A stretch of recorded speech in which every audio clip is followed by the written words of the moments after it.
welcome back to another episode of the Double or Nothing podcast. We are recording this on September 2nd, 2024.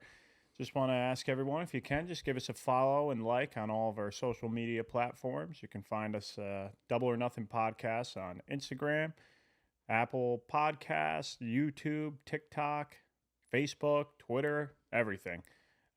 We are going to be posting a lot more on there. You can see we're already doing like 2 clips a day kind of thing. We're also going to start getting into posting pictures on there too. So if you could give us a follow and a like, we'd much appreciated. And now is the best time of the year comes into play. Finally, we've been doing this podcast for a couple of weeks, but it is finally week 1 of the NFL season. It feels like a kid on Christmas almost going into Absolutely. This is it, man. Week 1. This is where the podcast begins. All the picks start getting given out, and I know we start really getting into the mix of if we're going to be hated or loved. We'll probably be mostly hated, but in all honesty, it's like we've been building up to this moment for so long. So thanks for listening to us along the way. But this is what we've been building up for, so we can help and try to give our little inputs and take them for granted or whatever. And hopefully this week is going to be a good week. Absolutely. I can't wait for it. It's like every year after the Super Bowl, you're always so sad. 1, it's still winter time, and 2, it's like, oh wow, 6 more months until the NFL starts. Yeah, absolutely.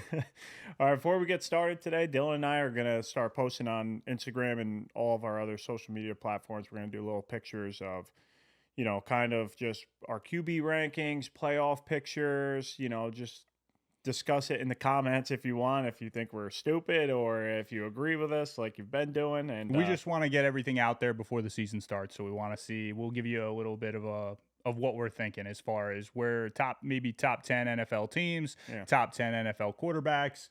We'll do the NFC and AFC playoff picture, and then we'll kind of get into like a Super Bowl prediction, and we'll just kind of put that out there. It'll be too much banter back and forth if we discuss it here for an entire podcast. So we'll just put it out there, let you guys kind of feed on us. And like you said, I mean, we've sat on the phone before going back and forth about one specific quarterback matchup for like an and hour. It just gets nowhere because you go back and forth. One person makes a good point, then another person makes a good point, which negates that. So it just goes back and forth too much. So it's really an opinionated thing outside of like the top 2 or 3 guys, and then it just becomes pretty much your own opinion at that point. Yeah. So we'll put it out. We'll see what you guys think, and then we'll go from there.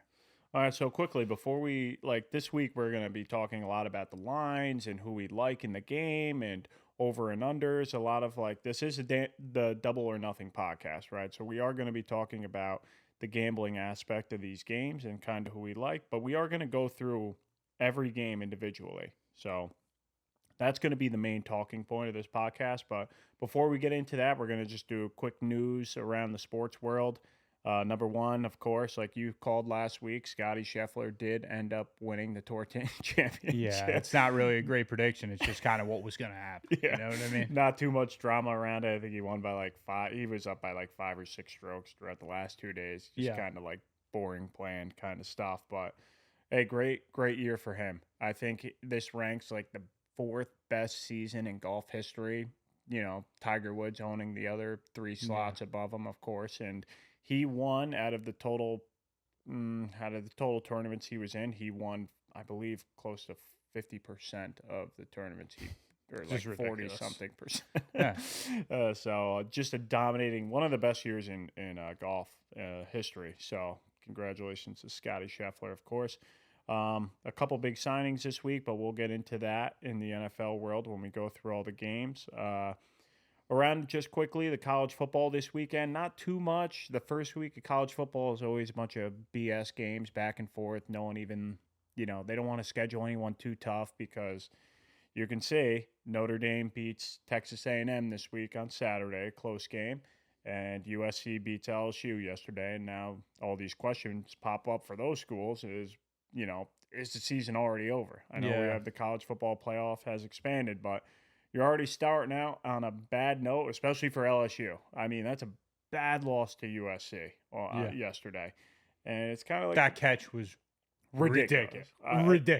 Got to be top 3 catches. Yeah, that was unbelievable. That was unbelievable. I mean, it was awesome. It was an awesome catch. That dude for USC is going to be nasty, the real deal. Yeah, I don't know much about him outside of just seeing that he had an incredible catch. No. But I mean, we'll see how the season pans out. But yeah, I mean, if that's an indication of what he can do, Jesus, I mean, the guy's unbelievable. Listen, everyone who plays, NCAA college football, 25, like like USC is like they have a dominating offense.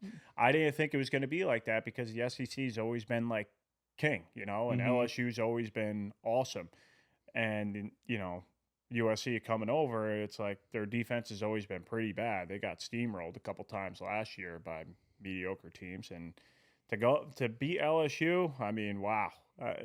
Yeah, I don't know where you go from there if you're LSU because that's bad, and you have a long year ahead of you. Yeah, they got two of the top 5, I think, offensive linemen too. So I thought they were going to be pretty good. I mean, the line was -4. You would assume LSU would win just because they're an SEC team, but that did not happen. I was kind of shocked by that. I really was, but man, we'll see what happens. I think we have a lot better games coming up this weekend, so actually teams will start playing real competition. I mean, you got teams like Ole Miss beating Furman by 76, and Tennessee beating Chattanooga, 70-3, 69-3. Is like I know, like everyone's all pumped up for college football week 1, and it's like. There was like 2 good games. That's what I said to you that last week. I said I'm not getting even into the weeds with college football until like week 4 or 5, like when I can evaluate what's going on. The good game came on 7:30 Eastern time Saturday night was Notre Dame versus Texas A&M, and I'm gonna be honest, I love Notre Dame, big Notre Dame fan. They look terrible, and Texas A&M just looked slightly worse, and that's what the game pointed out there. Yeah. And then LSU and USC, I mean, again, if that's your second biggest game of the weekend on week 1, you're in trouble because that was a boring game too.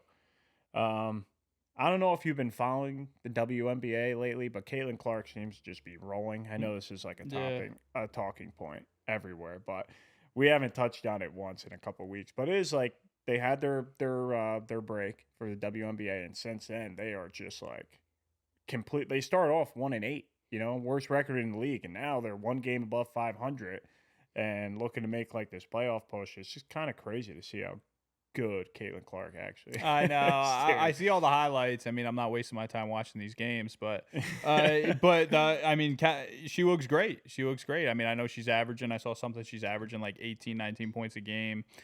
I did see Angel Reese broke the record for most rebounds in a season, and she's only a rookie. Yeah. So she should. I mean, insane, dude. I guess. Hey, listen. I mean, good for them. I mean, it's making some sort of a push forward. I mean, it's going to take a lot more than Caitlin Clark to get me to tune in, but.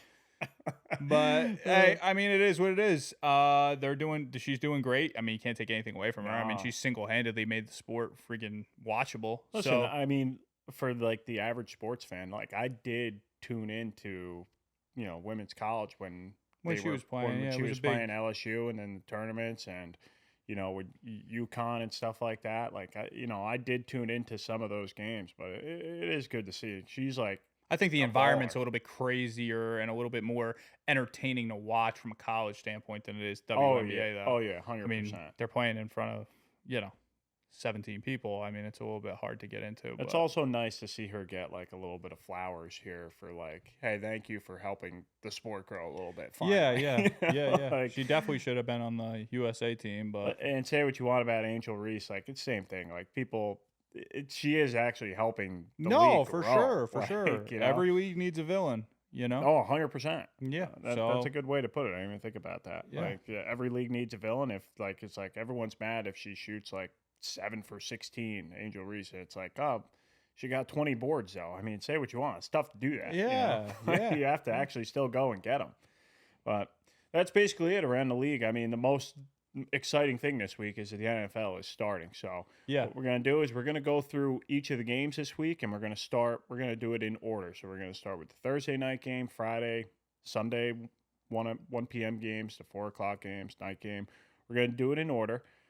I'm going to say, what team is playing what, who's the favorite, who's the dog, how many points, and I'll give the over-under. And then we're just going to do like a quick recap of every single game on here, and then we'll give talking points, why we like what, Yeah, and just a heads up, he's got all the lines pulled up on his computer here, and it's not going to be from one individual book. It's going to be kind of, what is it, RotoWire? Yeah, RotoWire. You go to RotoWire, you could find these games, you could find where the best lines are, so you know you're putting your money in the right place, as opposed to just like sticking to one book and maybe FanDuel doesn't have the greatest odds that week. You know, shop it around, make sure you're getting the best line, because that half a point could make the difference between winning and losing, or whether you're even going to bet on the game or not. So I would say use RotoWire.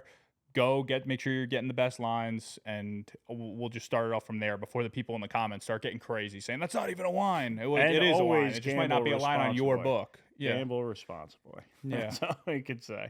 But that's a good point. You always want to get the best number, especially like, you know, if you are going to you want to make the most. And if you lose, you do want to lose the least amount. Yeah, right? of course. And every dollar matters. Yeah, so, it matters.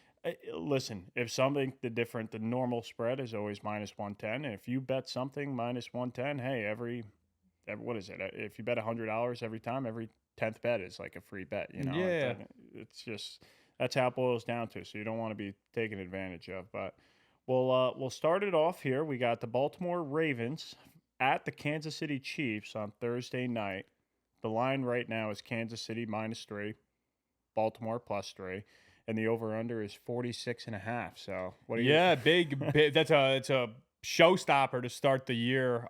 Thursday night football, probably the best versus the second best. I mean, the two best teams in the NFL are at least close to it. Two top 5 teams facing off to start the year is a great way to start the year. Is it a great way to start gambling? I don't know. This is one of the tougher matchups that you're going to get, because it's like every time you see that 3-point spread, it's like, I mean, if you have gambled for a while, you can know, like, man, if you take 3, like, man, there's a big chance I'm going to push in a close game. So it's like, which way do you want to attack it, or you just leave it alone? Yeah, well, I mean, three is also a good number too, because you're like, once you break into the 3.5, you start getting nervous if you're taking the favorite, you know, and you start you're licking your chops if you're taking the underdog. But 3 is just a pretty solid standard spread for two two equal teams, and the home team's laying 3. It just means that the teams are fairly equal. So I mean, in the case of the Thursday night game,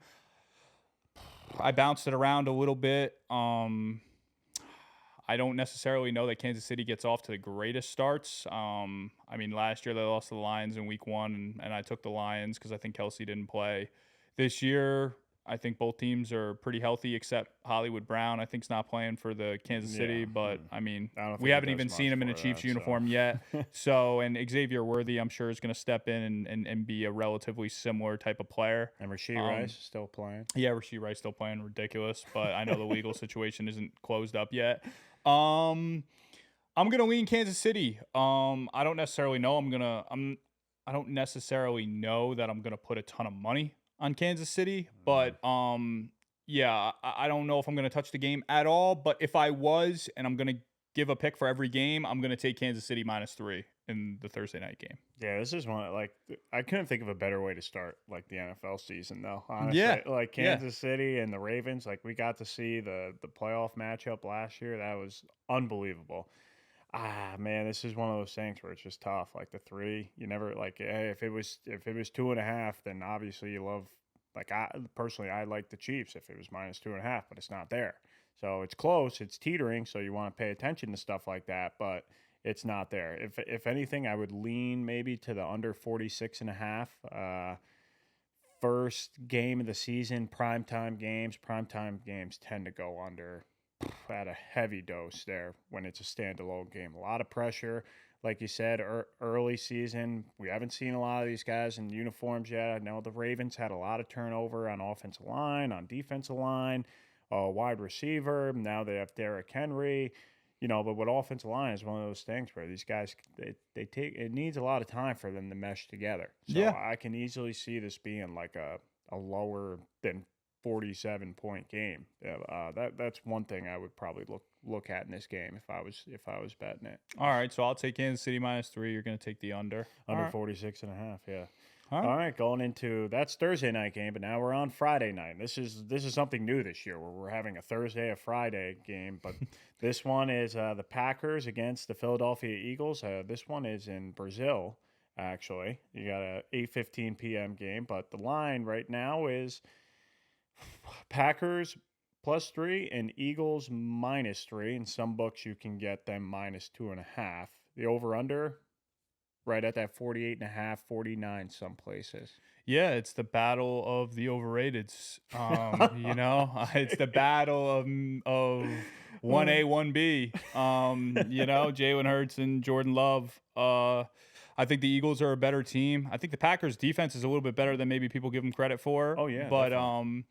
And I think the Eagles might be a little bit worse than people think they are on defense. But I think overall, team for team, position for position, I think the Eagles are a better football team.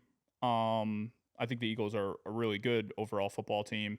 And I think the quarterbacks are all really similar.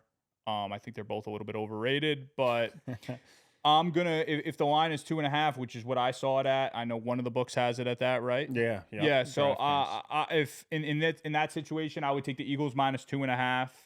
Even if it was 3, I would still lean Eagles. But yeah, I would definitely think about putting some money on the Eagles in this situation. I don't really know what to make of the whole Brazil situation. Yeah. I don't really know what that's gonna bring. It's kind of like a real true unknown. But I'm gonna roll. I'm gonna roll with the better team. I'm gonna roll with the Eagles laying 2.5. And that's where I'm at. Listen, with it. I'm right there with you. Like if the line is, if you can find it 2.5, like I would lean to that. I would even lean, shocker, to the under 49. Like you said, the Brazil situation is unfamiliar territory for both teams, and it's kind of like the London games where it's like you got the travel week, you get in. Everyone's kind of bouncing around, experiencing whatever culture is down, for them, and it's just outside the comfort zone. So anytime you get that right after preseason, I don't know what team's coming out. Yeah, like there's. Listen, I think the stadium's going to be rocking. Oh yeah, I think who they're going to be rooting for? Probably both teams. Yeah. I would say scores. The Eagles fans probably. I think Eagles as a team probably are. I don't know, dude. Packers fans travel, dude. Yeah, hey, listen, like Steelers fans. If I had to guess, I would lean to the fact that the Eagles fans will probably, or the people in the stadium, whether they're Eagles fans or not in Brazil, I don't necessarily know you could say that, but I think the stadium will be. I don't really think it's going to play that big of a factor. I don't think either team's going to have like a home field type advantage, but I'm gonna lean Eagles -2.5. I think they're the better football team. I think they'll come out on top. I think that's just where I'm at. I would lean to the same, just because if you want to. When all else fails, you look at position versus position, and the Eagles win on so many fronts in that category. Almost every single one, arguably, except for maybe quarterback, and that's even very arguable. Yeah, it's very arguable. So that's when all else fails, you can kind of lean on that. But should be a really fun game to watch, especially on Friday night. It'd be cool. Dude. Friday night would be cool. I'm excited for the football game. Way to start the weekend. Like I love that the NFL. I don't even know who I'm rooting for, but because I don't like either of the quarterbacks. But yeah, I think it'll be fun to watch. All right, now going into the Sunday games. Now this is the 1:00 slate that we'll go through. We got the Steelers at the Atlanta Falcons, the new look Steelers and the new look Falcons. The line is set right now, same thing.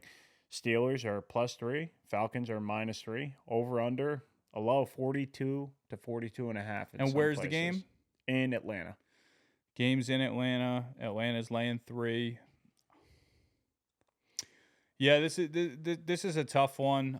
I think Atlanta's probably a little bit more talented than the Steelers are. They signed a lot of people on both sides of the ball. But I do believe, and I do think Kirk Cousins is really good, and I think Russell Wilson is pretty good as well. I just like the Steelers overall as an organization. I feel like they are, I know they're an 8-8 team, so I guess you would call every game they play true 50-50, right? I mean, they're basically an 8-8 team. So the Falcons, until they go out, and I still think they're gonna probably win the division. I think they're gonna be a playoff team. I think they're gonna be good. But until they go out there and play a few weeks together, I'm gonna take the points with the Steelers. I think the Steelers defense is incredible. I do think Russell Wilson is going to play well there. I think George Pickens is gonna have a good season this year. I don't really know what to make of the running back situation. Hopefully Jaylen Warren gets a little bit more love than he has in the past there. I think he can get the ball a little bit more. But I'm gonna lean Steelers. I'm gonna take the points with the Steelers in that situation. I'm gonna take Steelers +3.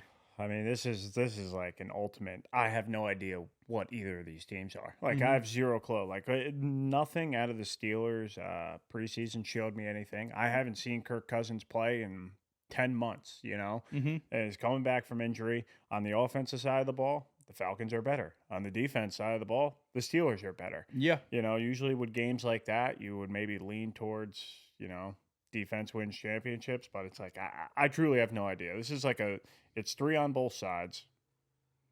If I had to lean anything, maybe under 42.5. I think both teams big under guy this week. I like it. I think both teams get out to a super slow start. Okay. Kirk hasn't seen live action in a long time. I know he's playing in practice, and same thing with Russell Wilson. How'd he do on the drives that he played? Yeah, he didn't play good. I mean, we touched on it. We touched on it. It was pretty shocking to see how bad both of them I would played. like to see Warren play for the Steelers. I think that would be a big spark, but I can also see them starting the game off in the classic Steelers fashion where 1st and 10 to Najee Harris for a gain of 2 yards. 2nd and 8, handoff left to Najee Harris for a gain of 1 yard. And then having to throw on 3rd down, and that's how the first drive goes, and then next thing you know, it's back and forth until we're in the second quarter, and it's 0-0 still. I could definitely see that out of this. So, I mean, if I was this game's like a complete pass to me, but if we're doing a one pick every game, I would lean to the under 42.5, I guess. Okay. All right, moving on to our next one. We got the Cardinals versus the Bills. This game is in Buffalo. The line right now is the Cardinals are +6 and the Bills are -6, even -5.5 at some places, and the over/under is around 48.5. Yeah, I'm a big believer in Kyler Murray. I'm a big believer in Marvin Harrison Jr., which obviously isn't really that hot of a take, at least on the Marvin Harrison front. I think that they're going to play well together. I think Trey McBride is going to play great for them in the tight end slot. I think that James Conner is a little bit underrated. I mean, he's a good goal line back. I mean, he punches it in. Too. Yeah, he punches it in. I don't necessarily think the Cardinals are too great on defense, so I'm sure that's going to be their biggest weak point. But I'm really not sold on anybody on the Bills offense outside of Josh Allen, and I know they faced a ton of injuries on defense. So if you're going to give me 6 points with a guy who has the talent and the capability to score 30 on anybody with Kyler Murray, I'm going to take the 6 points. And they are playing in Buffalo, which I do know it helps Buffalo, but it kind of helps them more when the weather gets a little bit colder. Yeah. I know Kyler Mur's Texas guy, right? Texas quarterback, probably the best Texas quarterback to ever play undefeated in Texas. First NFL quarterback ever go undefeated and then get drafted. Like, people underestimate how talented the guy is. I mean, he got drafted 1 overall in the NFL, got drafted 9th overall in the MLB. Like it's unbelievable. Like, the guy is an absolute freak of nature athletically. He could run all over the place. When you see him run, how shifty he is too. It's not just straight line speed. I think Marvin Harrison's a huge help for them. Yeah. I think that Trey McBride's a huge help, like we already went over. So I'm going to take the 6 points. And to be honest, that's a game I'm like in the mix of putting some money on. I mean, I really do think that the Cardinals could come out and possibly even win the game outright. I mean, I'm probably not going to touch that side of it, but if you're going to give me 6 points, I'm going to take Kyler and the Cardinals. Yeah, the Bills are so good at home, so it's like like the money line aspect. You're right. Like it could be worth it, but like I can see it coming down to like the last drive of the game with both these offense. I could definitely see that. I don't think either defense is very good at all. So I'm going to switch my side and go over 48 this time is where I would lean if I was betting this game. Because I think this could be like a high-scoring thing. You've already pointed out all the weapons each team has. You know what? Like Josh Allen, even though he is losing some of his weapons, he's going against a bad defense. He's going against a really bad defense. He's going to put up points, yeah. This is going to be something where I believe every team is going to cross the 50 every time they have the ball. Yeah, that could be a horrendous take, but I can easily see that It could be a fireworks show for sure, yeah. I could easily see that happening. And if Josh Allen doesn't have the turnovers in the red zone or Kyle Murray doesn't have like a boneheaded pick down there, then... But they both could have boneheaded turnovers. Yeah, like, that's the scary part. Yeah, but that's why I'm saying if you're so flip-floppy on not really understanding like what team has an overall edge. I mean, I guess you're going to say the Bills have an overall edge. I think the Bills are a better football team, but I think they're more similar than maybe most people want to admit. And if you're going to give me 6 points with a matchup where I think the Cardinals have better weapons, I think Kyler Murray is more talented than people give him credit for, and I think he can go out there and score 24 points on 24 to 30 points on any team. I'm just going to say it. Like, I think to me, Kyler Murray is just a 5-inch shorter Josh Allen. I mean, like they run. They can both run for touchdowns. They make boneheaded decisions sometimes, and they can also throw the rock. Yeah, the best dude, remember that Hail Mary? I think that was against Buffalo. It was against Buffalo. Yeah, the Hail Mary throw was nuts. Yeah. That was one of the best plays in that was the D-Hop, right? Yeah, it was. It was the D-Hop, yeah. So wow, what an insane I'm gonna play. go Cardinals +6 in that game. I'm going to lean to the over if I was to take anything. I do like one prop bet I'll say on that game that I saw. I saw James Cook over 18.5 receiving yards. Now that they've lost a lot of their receiving weapons, I think their offense is going to be kind of that short intermediate kind of field of throwing. I could see him getting a lot of passes thrown his way with like this new look offense. So yeah, I like that would be something I would look for. Maybe like a prop bet like that. All right, next we got the Titans and the Bears. We got the new look Bears and a little bit of the new look Titans. Oh, definitely new look Titans for sure. Titans are in Chicago this week. The spread right now is now moved to 4.5. The over-under is 45.5. What is something you like with this game? I'm going to put the Titans, we'll sneak peek. I'm going to put the Titans in my teaser this week because I think that they have a good opportunity. I think it's an even game. I really do. I know Caleb Williams has been very impressive in preseason, and all the acquisitions they made in the offseason are impressive as well. Keenan Allen, and obviously they already had DJ Moore, and they drafted Rome Odunze. So they got DeAndre Swift. So I know they can be electric on the offensive side, but the Titans got a lot of weapons. I mean, maybe not as shiny as Chicago's offense over there, but Tyler Boyd, Calvin Ridley, D-Hop. They got Treylon Burks. They got Tony Pollard, Tajay Spears. I mean, Will Levis can. It's about all he can do, but he could sling it. I mean, he could throw far. I think he was number 1 in the league last year in air yards. Yeah, he could throw the ball far. I mean, what you make of that means, who knows? Sure. But I do think that they can surprise people in this football game, and I'm going to throw them in a 3-team 10-point tease. So I'm gonna buy them up to 14.5. We'll get to the other legs when they come across the board, but yeah, that's going to be one of my. I'm going to take them +4.5. Regular, for our picks. For our picks, I'm going to take the Titans +4.5, but I'm definitely going to actually throw some money on a 3-team 10-point teaser, and they're going to be one of the legs. Man, this is like when we go through these games, and Dylan calls me last night. He's like, "Oh, I got my picks all set, feel pretty," and I'm looking at these, and I'm like, I don't see like anything I like. This is like week one's tough. Week one is the hardest thing in the NFL because you don't. In practice, these guys don't get to put on full pads every single day and hit each other. You know, they only get X amount of practices like that. You never get to see them really go through live action. So it's like, Caleb looked really good in the preseason. Absolutely. We saw him. He's made some plays. I know the Titans defense is very good. 4.5 seems hefty, and it's climbing more. I woke up this morning and it was 4. The other day it was 3.5. So it's like 4.5's a lot. 4.5's a lot. 45.5 is probably right where it should be. Probably right where it should be. So to me, man, this is we have to make a pick, right? Yeah, you got to make a pick. I got to make a pick every game. Listen, we're not gambling on every single one of these games, but we like to get the picks out there, give you guys our thoughts on every game. I'm gonna lean the same thing with you as the Titans getting 4.5. The 4.5 is a lot. Is such a it's like that intermediate number where they don't a field goal isn't enough and a touchdown is too many. So this game's probably gonna fall right in there somewhere. So I'll lean with you. The Titans +4.5. Yep. All right. The next game we're gonna talk about is one that we've definitely have talked about a lot over the past couple weeks. It's the Patriots at the Bengals. Sunday at 1:00 game, and the spread right now, it depends where you're looking, but it's anywhere from the Patriots +9 to the Bengals -8.5 in certain books, and the over-under is 40.5. What are your thoughts on the Bengals and the Patriots this week? Yeah, it's always tough to lay the bigger numbers, especially in week one, before you kind of get a good gauge on what these teams are capable of. The Patriots are always going to have, or at least in the past few years, have had a really good defense, and I'm Yeah. sure that. I mean, I know they lost Judon, but I still think their defense is pretty good. Defensive head coach too, like that's what they're leaning on. Yeah, they're definitely gonna hold teams.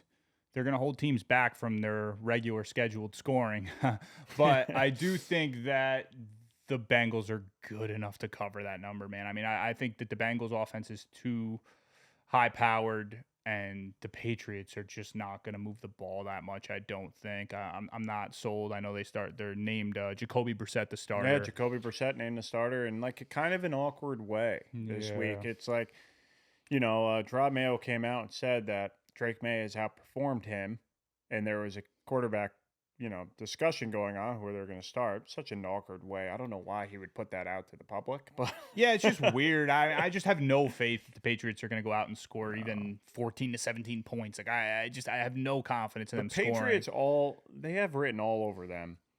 They're going to go 0-6.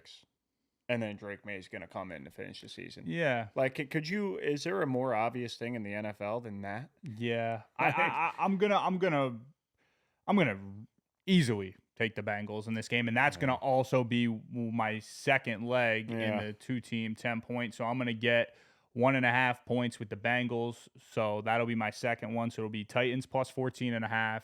It'll be Bengals plus 1.5 as of now. And I also think outside of the teaser, they're going to cover the 8.5. So I'm going to take the Bengals minus 8.5 with that game. Well, call us squares and call me Bobby at the bar right here, because I would take a minus 8.5 too, and I don't see why anyone else would take the Patriots. Yeah. Like, what is the value, and where is, like, whatever power ranking system you have? This number's got to be 10 for you to back off the Bengals, and it's got to be 10 for you to feel confident in taking the Patriots. To take the Patriots in this spread, the Patriots would need to be at home. Yeah. In my opinion. I know a lot of stuff is like, hey, is Jamar Chase going to hold out? And maybe that does play into a key factor. Now, if there's no, Boyd's gone, if Chase holds out, then it's just T. Higgins and Joe Mixon is gone. So there is a lot of, like, questions with the offense, but it's like, I really don't know what Jacoby Brissett and this team does. I mean, I just don't have they're not good on offensive line. We watched it all preseason. They're a solid defensive team, but their offense is just so bad. Like, so bad. They're just going to play the game of we're not going to turn the ball over and we're going to play field position. Yeah. Now, how many Patriots teams have we seen in the last 2 years where it's just like, hey, take their over punts because they're not going to cross midfield? Yeah, and listen, like you said, like that can work against teams that aren't set up to score a lot of points, because you can kind of almost fight yourself into some of these football games late with the time of possession and running the football. That could work against teams that aren't trying to compete for a Super Bowl. Yeah, but, if you're playing the Giants, yeah, sure. What? It could be a great strategy. You win the turnover battle.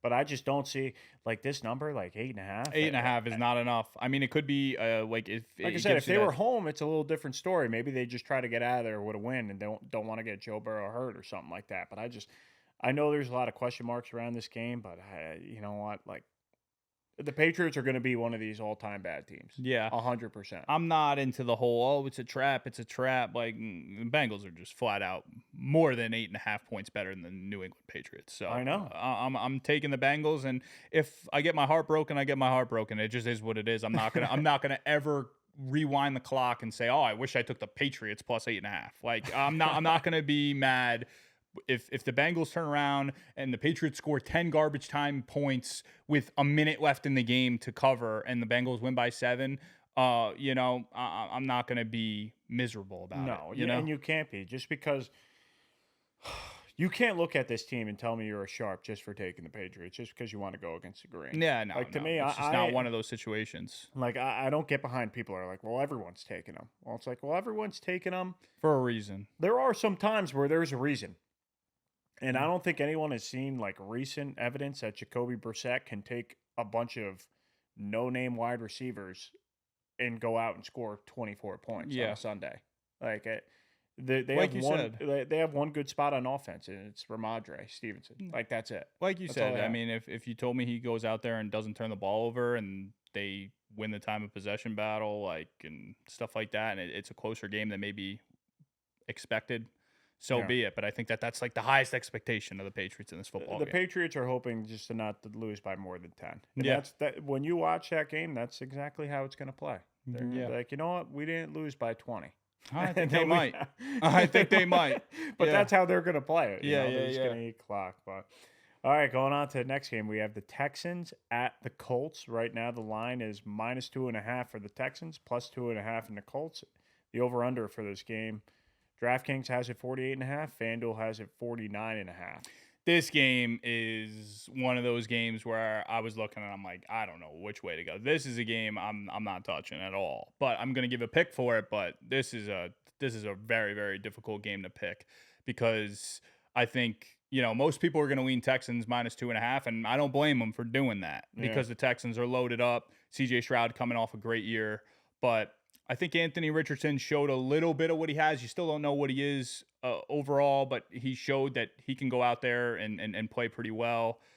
I think him and Jonathan Taylor running the football is going to be a very difficult thing to stop, especially early on in the year. I feel like these defenses are going to have a harder time adjusting to the teams that are going to run the ball heavy out the gate. So it's a division matchup.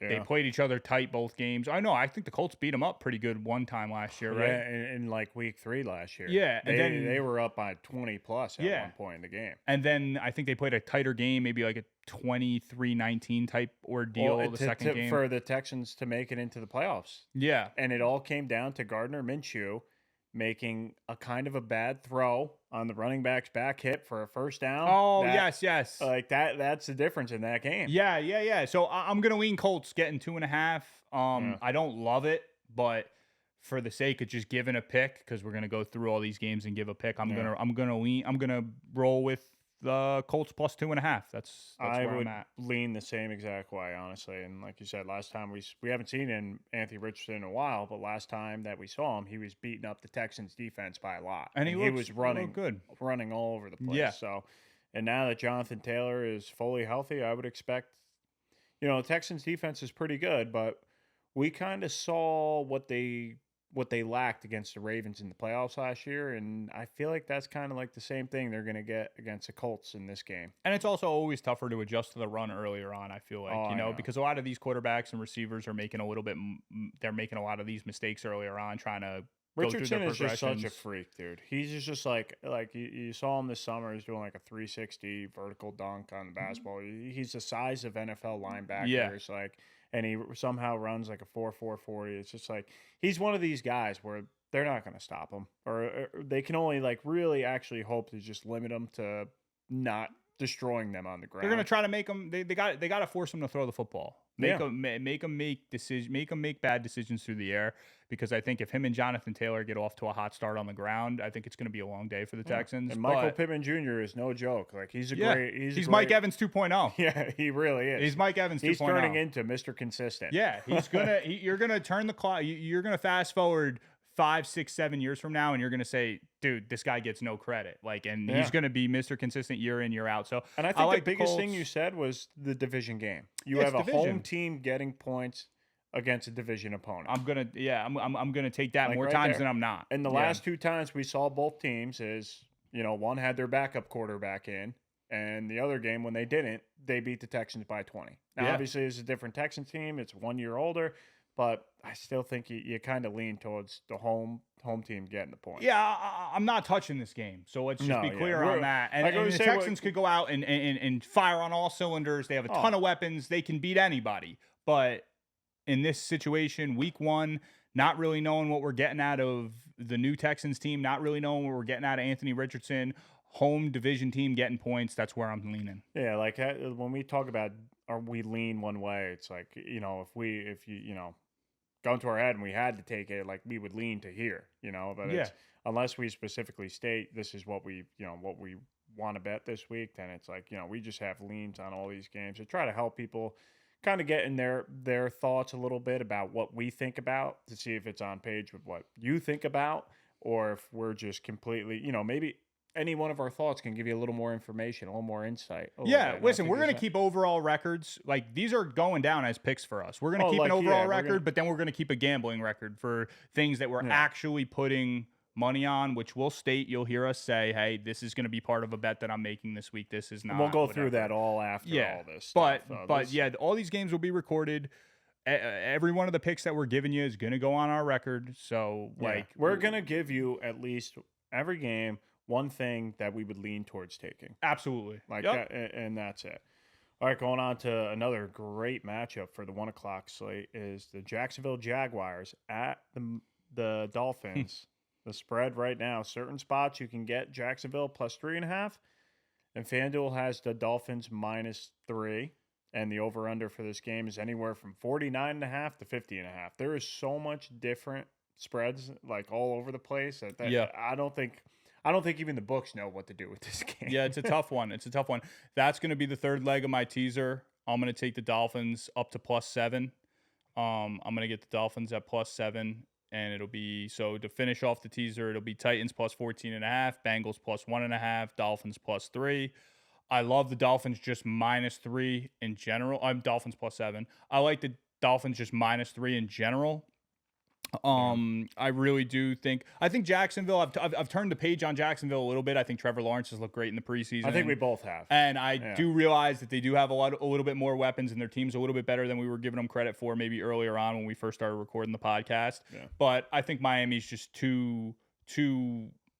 I don't know. They're just too strong on the offensive side of the ball. Where, if they get out to a hot start, it's tough for anybody to come back on them. They're just the kind of team that, you kind of almost expect them to go out and score 24 to 30 points every week. I don't necessarily know that Jacksonville can keep up on the offensive side of the ball. And on defense, some of the outings we saw last year, we saw the backup quarterback for the Bengals embarrass Jacksonville. So that's where this whole thing comes in. I love the Dolphins -3 and whatever, another square pick, but you just... At -3, I don't see a world at home where they lose this game. All the Dolphins' struggles have come in later in the season. On the road. Cold weather. The last time we saw Jacksonville, they had this huge division lead and just blew it down the tank the last 5-6 weeks of the season. They didn't look good at all. But we've turned a page on Trevor Lawrence. Originally, I wasn't so high on it, but going back on it, he does make some throws, and their offense does have talented, the ability to win. But the spread's only 3, so it's not a gigantic. Most of the time these teams, if it's a close game, they win or lose by 3 points or less. Take the chance. I'll lean to the Dolphins at this game -3, just because it's home field. You got Tua, Tyreek, Jalen Waddle, Achane, and Mostert at home in September. This team is so in sync with each other. And now that Jacksonville kind of has a couple new faces around it, they don't have Ridley anymore. They got the rookie wide receiver. I'm sure they've been working with all season, but they're a lot more turnover there than I'd say the Dolphins, who have Super Bowl aspirations this year. Yeah. I'm gonna be probably more than likely. We'll explain everything that we're doing as far as gambling goes towards the end of the pod, but I'm going to be probably taking the Dolphins just as a straight bet alone at the -3 number as well. Yeah, and that's a great one. And, just quickly to go back to the Texans and Colts game, I know we just got done talking about that. That's a line right there where I think if you do kind of wait it out all week, I do think that number gets to 3. I think there's a lot of the public later in the week, Friday, Saturday, and Sunday, they're going to say, you know what? The Texans are going to win this. Yeah, and that's a smart play. If you are going to bet the game, if you're watching this and you're thinking, I really like the Colts, I want to bet the Colts, at least I don't think the line's going to go in the opposite direction. No, exactly. It's not going to be you're going to wake up on Saturday morning and be like, oh no, the Colts are -2. Yeah, I don't think that's going to happen. I would wait for the 3 if you're really planning on betting it. Yeah, that's a good point. All right, going into the next game, we got kind of a garbage game, but we got the Panthers against the Saints. The Panthers are in New Orleans for that game. The spread right now is 4.5. 4.5, yeah. Panthers are +4.5. Saints -4.5. Over under 41.5. Yeah, this is a game that's just wow. It's just really hard because you hear the number division game. Like, I know they're not at home, but division game, you're going to give me 4.5 points. Like, you really, like, from a gambling perspective, your initial thoughts are, hey, take the team in the same division getting 4.5. But man, is that one of the hardest things to do when you're talking about taking the Panthers? I mean, the Panthers are just, I mean, I would hope to God Bryce Young takes some sort of a step forward. I know they got Deontay Johnson in there to help him out. They didn't play him enough in the preseason to me. Yeah, I still think he's going to make an impact. And I do think their defense is good. Like, J.C. Horn is disgusting.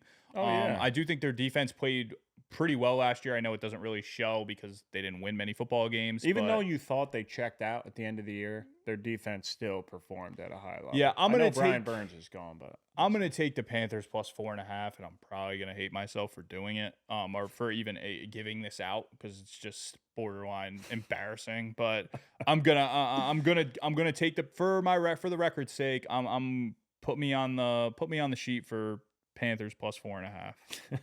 I'm going to lean to the under 41.5 here. I know it's a low number, but for all the things you just stated, and both defenses are good. Both defenses are top tier. The Saints are returning a lot of players. I know the Panthers lost Brian Burns, but they are still very good. Yeah. I think both teams play it pretty conservatively for the most part. I know the Saints have more weapons on offense, definitely. I would say. But, the Panthers are they're going to try to ease Bryce Young back into the season. Hey, maybe don't go out there. Don't do any turnovers. Keep it slow.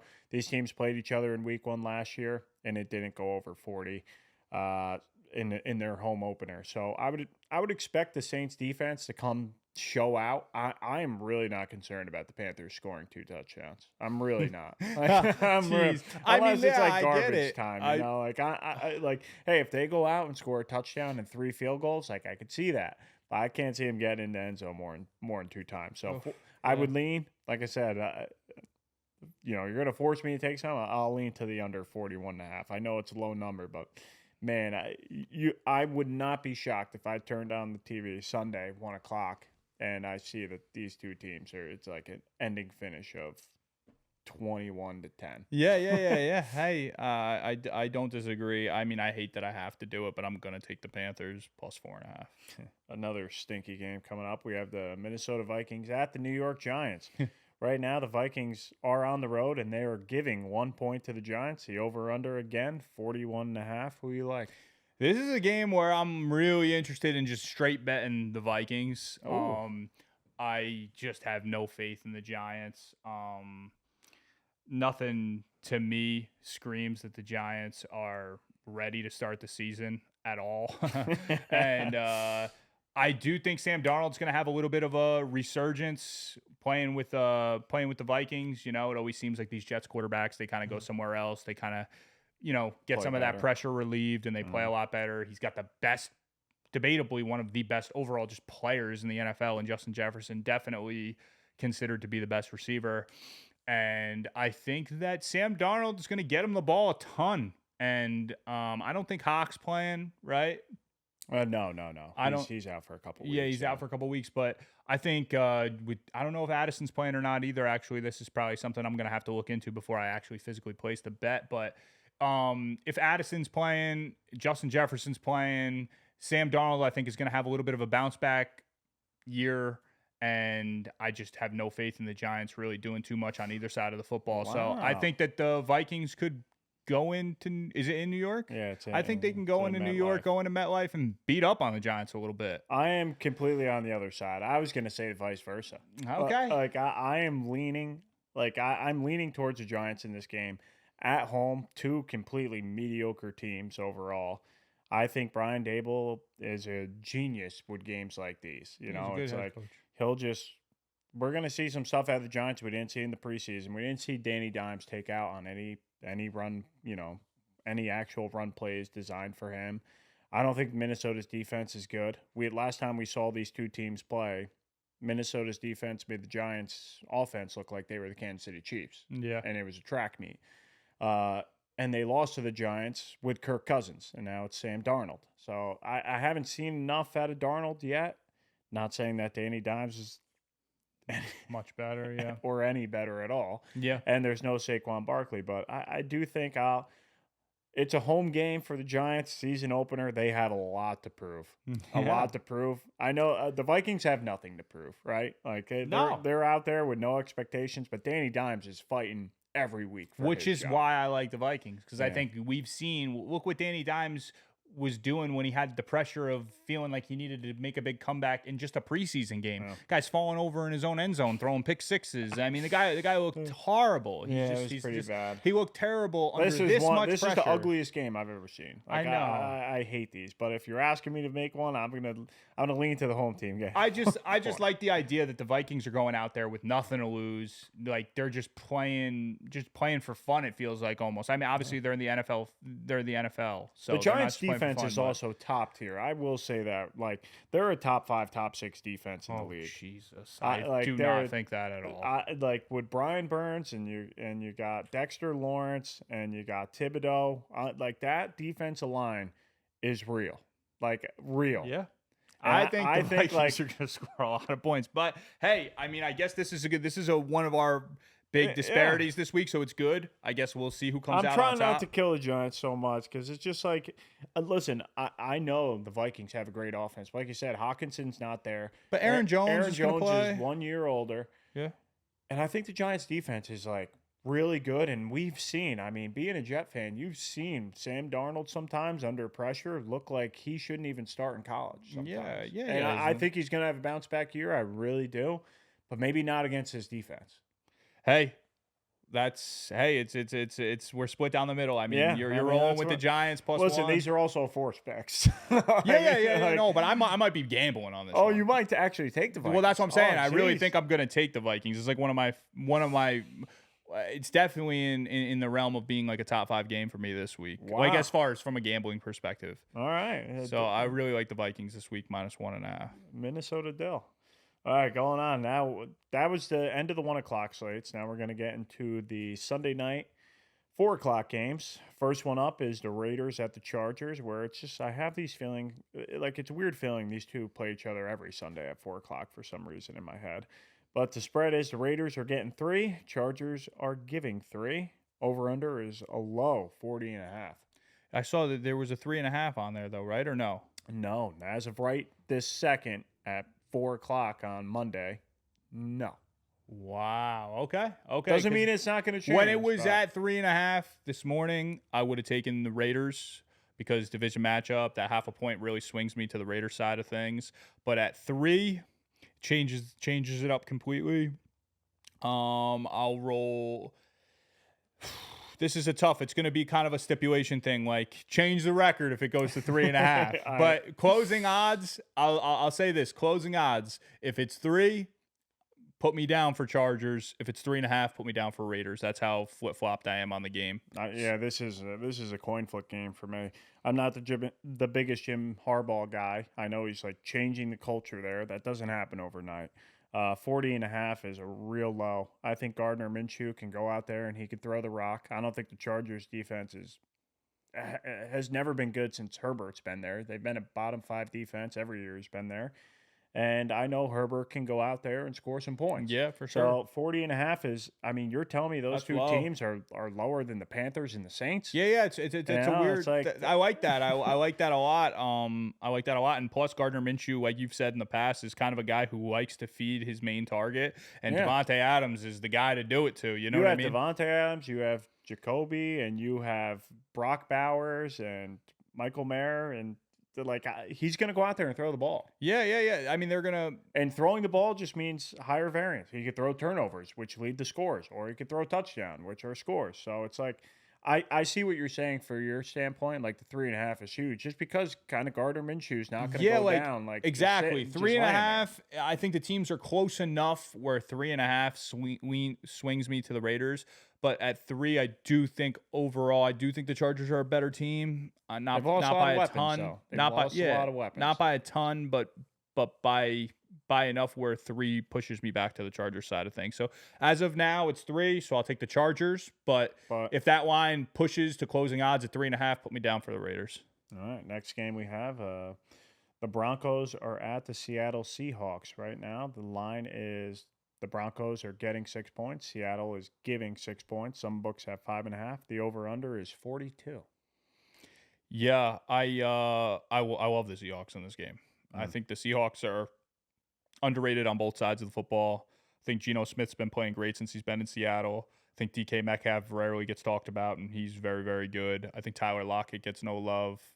Jackson Smith and Jigba. Yeah, that trio is a trio that doesn't get talked about very often, and I think that they're very, very good. Kenneth Walker. On the defensive side of things, I think they're also not terrible.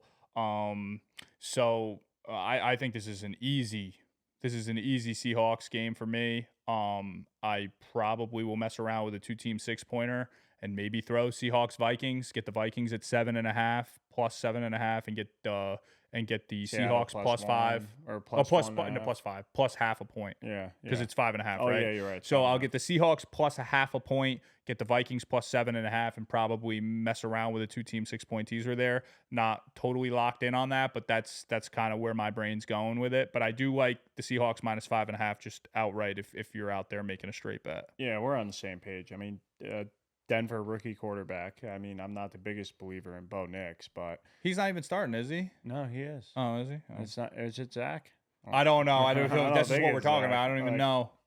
Nah, I'm not a big believer in him or that offense at all. Their defense was not good last year either.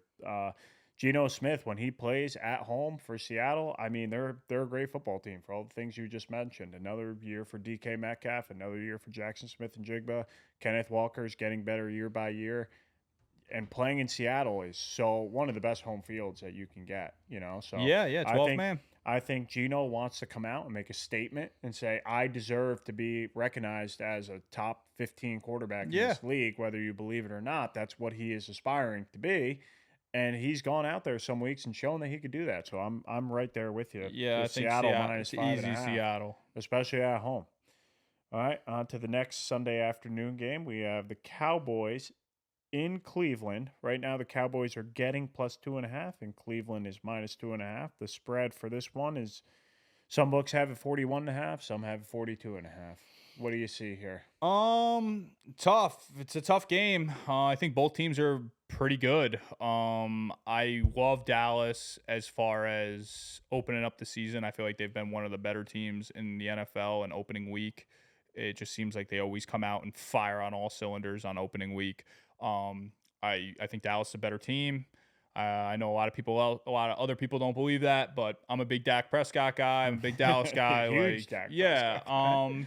Probably going to stay away from it just from like a straight betting standpoint. I don't think I'm going to throw too much money on Dallas in this situation, but I do think that Dallas is going to come out against a really good defense, and I think that they're going to prove that they're a top 10 NFL team. I think that they're going to cover. I think if you're going to give me points with Dallas in week 1, I'm gonna take Dallas. I'm gonna lean the same way. Like listen, I think Dak is he's an awesome regular season quarterback and good postseason at some points, but I really have to see more from Deshaun Watson for him to be a favorite against a team like Dallas. Like, he has shown me nothing in any of the games that he's played. Nick Chubb's not playing, so you just have a mediocre, probably below mediocre quarterback in Deshaun Watson and Amari Cooper against Dallas's defense. I'm going to take the points and take Dak, and they're regular season animals. I know Cleveland's defense is unbelievable, so this is not a knock on them. It's more of a Deshaun Watson. Show me that you are anything like you were 4 years ago, because you haven't. And once you do, then this is a conversation. But to me, these lines should almost be flip flop. Yeah, I agree. I agree. I think that Dallas on the road should be laying 1.5, 2 points to Cleveland. That's what I think. Yeah, I agree. I don't see how they got here. I think they're just leaning on the fact that the defense is fantastic. But this is a totally different team without Joe Flacco, which is where they were at the end of the year. So yeah. All right, next game we're going to get into is one of our favorite teams, two of our favorite teams, the Washington Commanders at the Tampa Bay Buccaneers. Right now, the Commanders are getting 3.5, and the over/under is 43.5. What do you like here? I'm going to take the Commanders plus 3.5. I think that they're obviously. I know the Bucs and Baker Mayfield have been pretty good, and they made it to the playoffs last year. The division was a little bit weaker than it is this year. And I know a lot of people don't have high hopes for the Commanders. I know their defense has a lot of weak points, but I do think Jayden Daniels and that offense is going to put up points. I know he's just a rookie, but I think he's going to come out and he's going to surprise a lot of people. He's going to put up some points every week. He's going to run all over the place, I think. I think he's going to throw the ball pretty well. I know Tampa's a formidable opponent in the first week as a rookie. Good defense. They can move the ball up and down the field, but 3.5. If this was 3, I'd maybe lean Tampa, but that half a point pushes me to Washington, so I'm going to roll with the Commanders plus 3.5. Yeah, that half point is so important, right?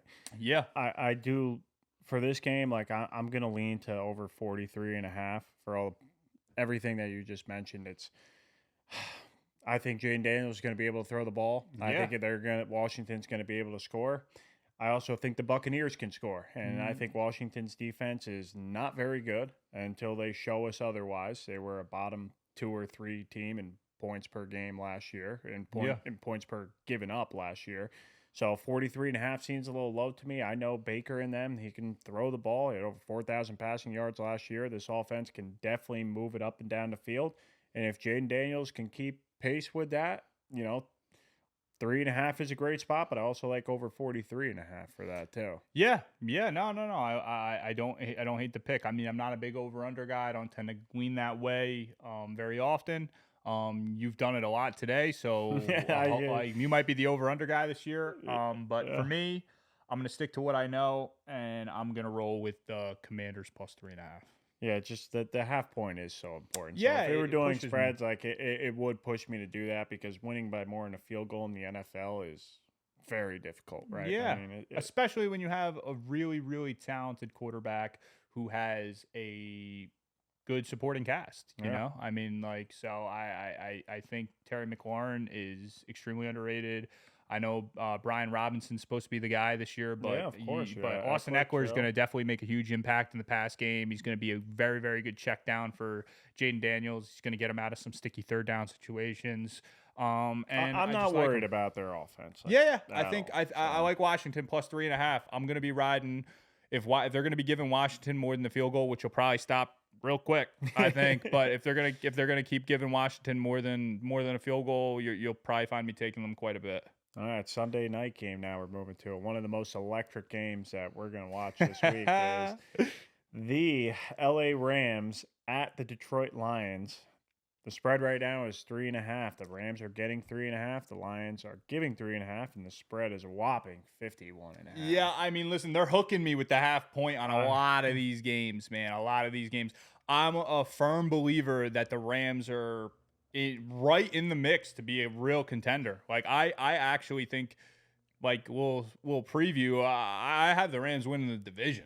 I mean, listen, I think the Rams are going to go up, put up points. I know the Lions have already proven that that's what they do, right? But I think the Rams. I know they lost Aaron Donald, but I think the Rams defense is good. Love the head coach.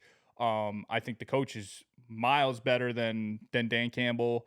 I think overall the Rams on offense, Matt Stafford, give me Stafford over Goff. You can't say give me over Amon-Ra is the man, but like Cooper Kupp and Puka Nacua. You'd rather have the Rams receiving core as a total. Yep. Yeah. The running game. I mean, it's. I know a lot of people are probably going Jahmyr Gibbs due to the big hype this year behind the fantasy train that everybody's riding. But Kyren Williams is very, very good. And you're going to give me more than a field goal with a team that's capable on both sides of the football with a great coaching staff. I'm going to take the Rams. I think the Rams are going to make a real serious run this year. So give me the Rams plus 3.5. No, I'm going to lean the same way. Like this is the half point is just so important. Yeah, it's going to make or break me this week. I mean, the half points. And I think Vegas is doing that for on a purpose. Reason. Yeah, they're doing it for a reason because I don't think that they fully know, and maybe they don't want a lot of pushes and think people will just take the favorite. But I'm right there with the Rams, getting 3.5. This came down to the final drive in the playoffs last year. It's a place Matt Stafford is so familiar playing in. Yeah. Puka Nacua last year in the playoffs against Detroit was not afraid of the situation. And we all know Cooper Kupp's not either. Cooper Kupp's back, and people aren't talking about him because Puka had this big season. Dude, Cooper Kupp's that guy.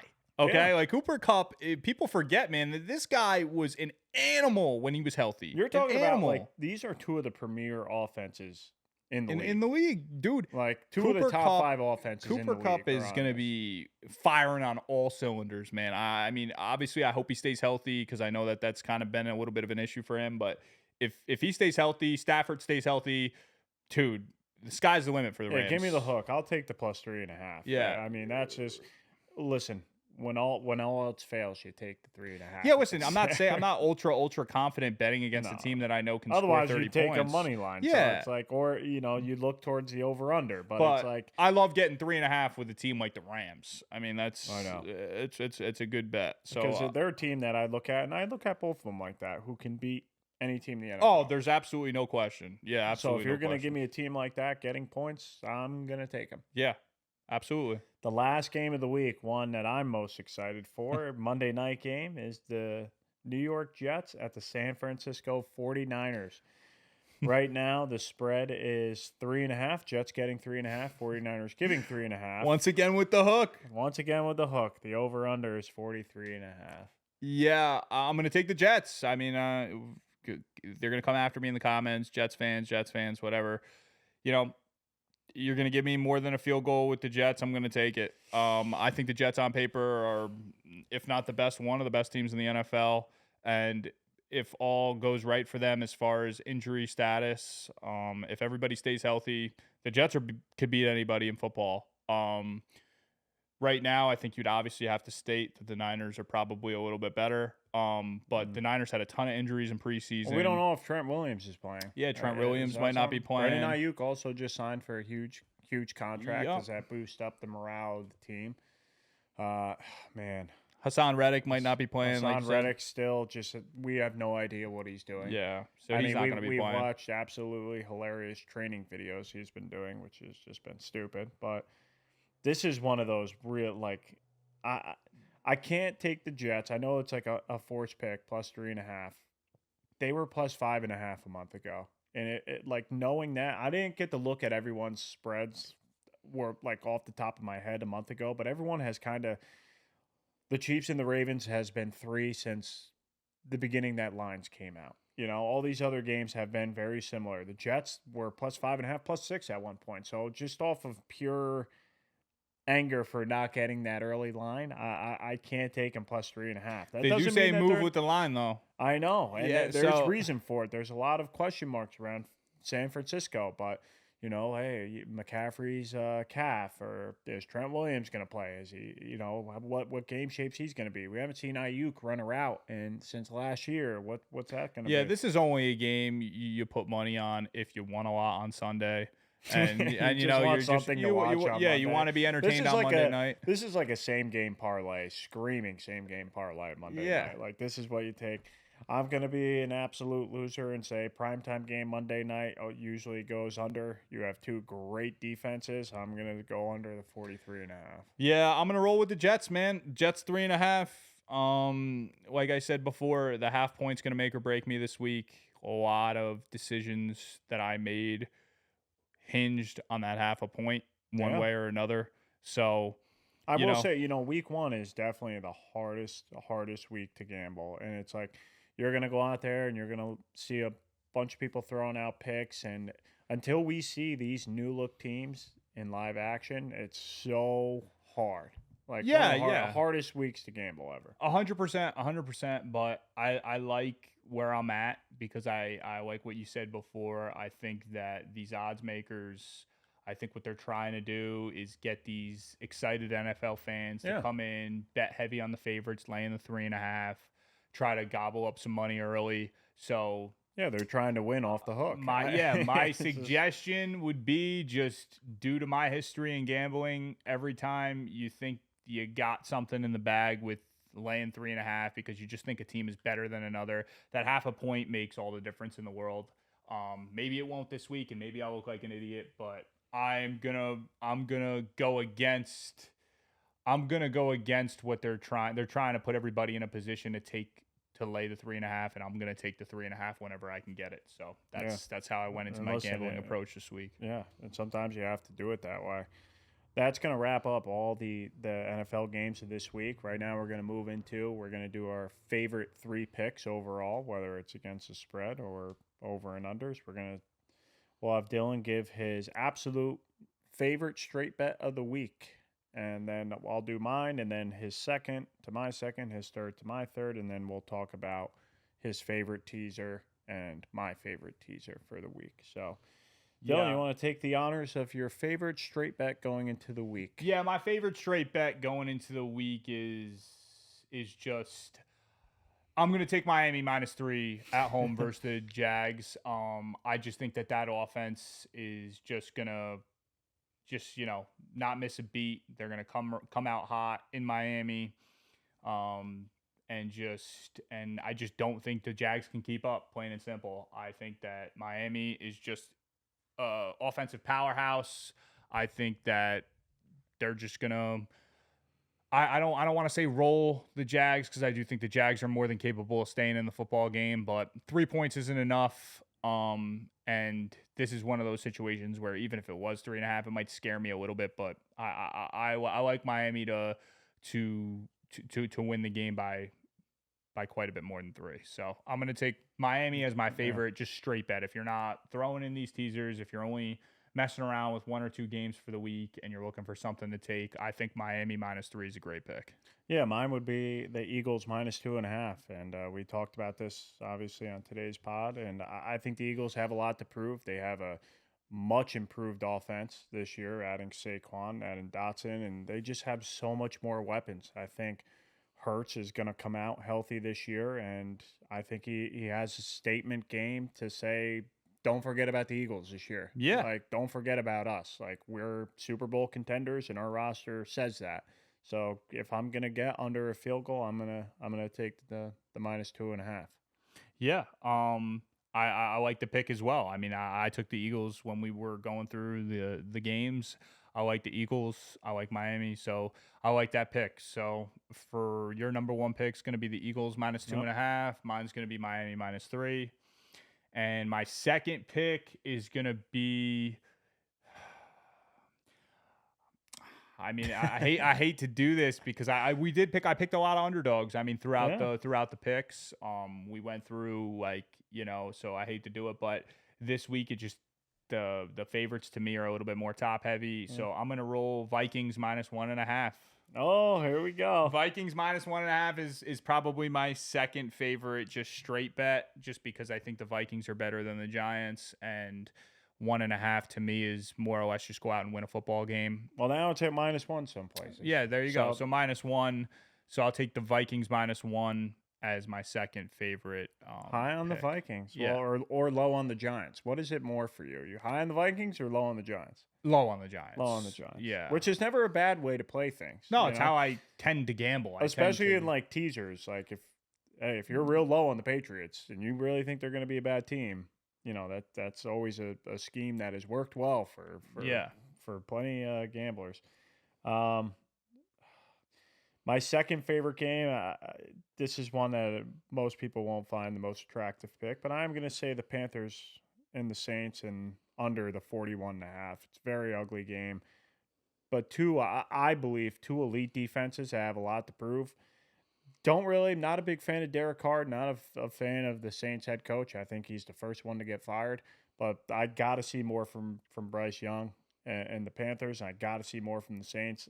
They didn't pass this score last year, or they didn't go over 41.5 last year. They didn't go over 40 last year. So I'm gonna say thank you for the extra points. I'm gonna go under 41.5. Yeah, and that's a good pick. For my third pick, I'm gonna take the Bengals -8.5. Is it still at 8.5? Yep. Yeah, I'm gonna take Bengals -8.5. I think losing Judon is gonna be impossible for them to get a lot of pressure to Burrow. And without getting pressure to Burrow with the weapons that he has, if Jamar Chase plays, it's just going to be impossible for them to keep up. I don't think that they're going to score. I wouldn't be shocked if they don't score any touchdowns, So I could see it being one of those games. You turn on the TV, first quarter, it's just 14-0, 17-0, and you run away with a win. So I like the Bengals -8.5 to round out my top 3 picks for the week. We'll get into teasers after this, but what are you going to pick for your third game? I'm rolling with your first pick was the Dolphins. I mean, at -3, I think it's kind of a no-brainer. Like, if you get -3, -115, or -110, at worst, they win this game by a field goal in my mind. I just think they're the more proven team. Yeah. More proven regular season team. More proven, home team compared to the Jags. If this game was in London, completely different story. Yeah. But it's not. So, and how the Jaguars ended last year, a lot of question marks. And I just believe in the Dolphins offense so much that they have a lot to prove this year. Tua got a big contract. They're going to win this game by so at worst we push. Yeah, I agree. I don't think there's a world where Miami loses. So no. If I'm only laying a field goal, I'm more than happy with that. So now we'll kind of move into our favorite teaser of the week. What is your favorite teaser that you're? My 3-team teaser will be the Bengals plus 1.5. It'll be Miami plus. It'll be Miami plus 7. Plus 7, yep. And it will be the Titans plus 14.5. Ooh, sneaking the Titans in there. Yeah, so that will be my 3-team 10-point teaser for the week. Wow, that's beautiful. I mean, my 3-game 10-point I have is very similar.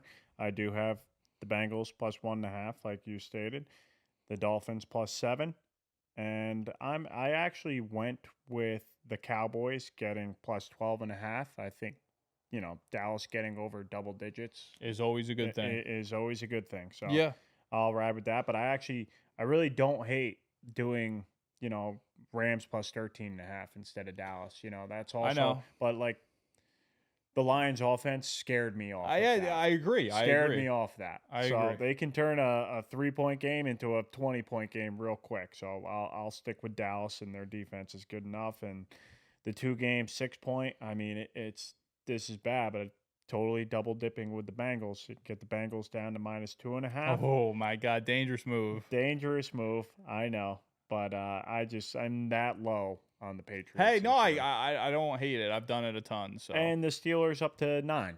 So the Steelers getting 9 points against the Falcons. I think their defense can keep the game close, just like last year. They keep every game close. Yeah, I know.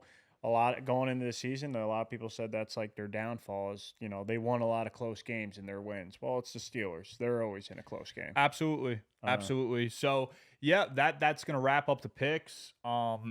Stay tuned this week on Instagram. We'll be releasing who we think my top 10 picks for quarterback, Johnny's top 10 picks for quarterback. We'll also release. We'll have a tier list going. We're gonna do like S tier, A tier, B, C, D tier. We're gonna put them all in order for you. Oh, okay. So we'll do a tier list for quarterbacks. Yep. And then for top 10, we'll do NFL teams. And then we will also be releasing an AFC and NFC playoff picture for what we think it's going to happen, and we might just bracket it all the way off to the Super Bowl, so you guys can kind of get a vibe of what we think is going to happen in the NFL this year. We'll summarize all this stuff about our picks at the end, what we like, and we'll put that out in a picture as well. Yeah. It's not just